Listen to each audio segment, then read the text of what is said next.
ప్రధాని మోదీ స్వీడన్ చేరుకున్నారు. గోథెన్బర్గ్ లో ప్రధాని మోదీకి గ్రాండ్ వెల్కమ్ లభించింది.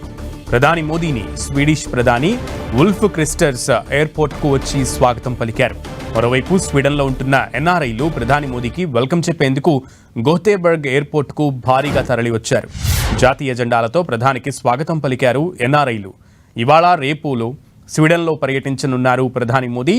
రేపు స్వీడిష్ ప్రధాని ఉల్ఫ్ క్రిస్టర్స్తో ద్వైపాక్షిక చర్చలు జరపనున్నారు.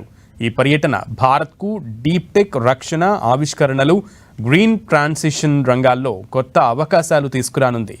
ఆర్థిక వికాసం, స్వయం సమృద్ధి, గ్లోబల్ సప్లై చైన్ బలోపేతానికి ఎంతో ఉపయోగకరంగా ఉంటుందని విదేశాంగ మంత్రిత్వ శాఖ తెలిపింది.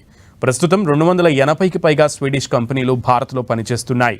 మోదీ టూర్ తర్వాత ఈ సంఖ్య మరింత పెరిగే అవకాశం ఉంది. 5 దేశాల పర్యటనలో భాగంగా స్వీడన్ వచ్చారు మోదీ. రేపు సాయంత్రం స్వీడన్ నుంచి నార్వే వెళ్లనున్నారు ప్రధాని. అక్కడ కూడా 2 రోజులు పర్యటించి ఇటలీకి కూడా వెళ్లనున్నారు మోదీ.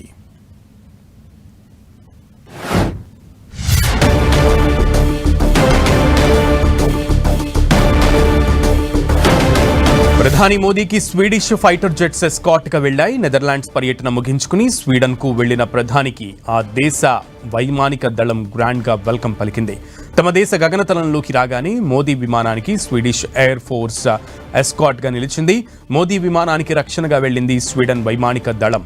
మోదీ విమానానికి ఇరువైపులా స్వీడిష్ గ్రిపెన్ ఫైటర్ జెట్స్ రక్షణగా నిలిచి ల్యాండ్ అయ్యే వరకు కూడా బాడీ గార్డ్స్ గా వ్యవహరించాయి.